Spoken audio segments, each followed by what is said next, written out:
تعالوا يلا نعمل احلى شوربة عدس واحلى احلى اكلة في الشتاء. اول ما الدنيا تسقع نجري على طول نقوم عاملين شوربة العدس. هنجيب بربع كيلو عدس، على بصلتين، على بطاطاية تقطعيها كده مكعبات، والبصل برضو صغير، وطماطمايه صغيرة برضو.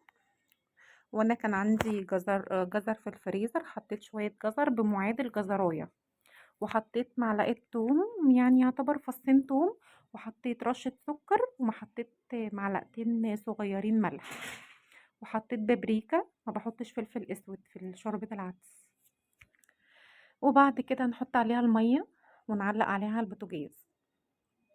بعد ما المكونات كلها تستوي هنقوم ضربينها في الخلاط ضربتين كده او بالهاند بلندر زي ما انت شايفة.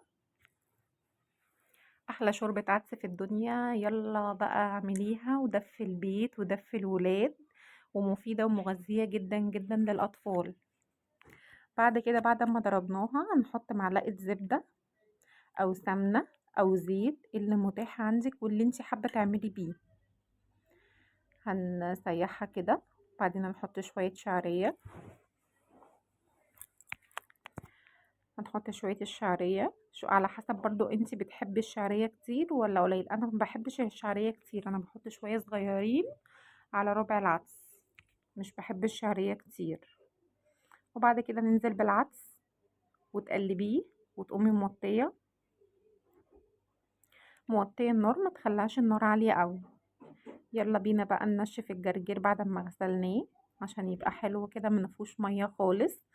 انا نقعته وغسلته، وبعد كده بنشفه في الفوطة زي ما انت شايفة، علشان ما يبقاش مبلول، وانا مش بحبه مبلول. يلا بقى نعمل احلى بصل. هنحط شوية خل وعليهم معلقة سكر، وهتحطي شوية هتحطي عليه البصل. ويلا كلي احلى شوربة عدس انتي وولادك مع الايه، مع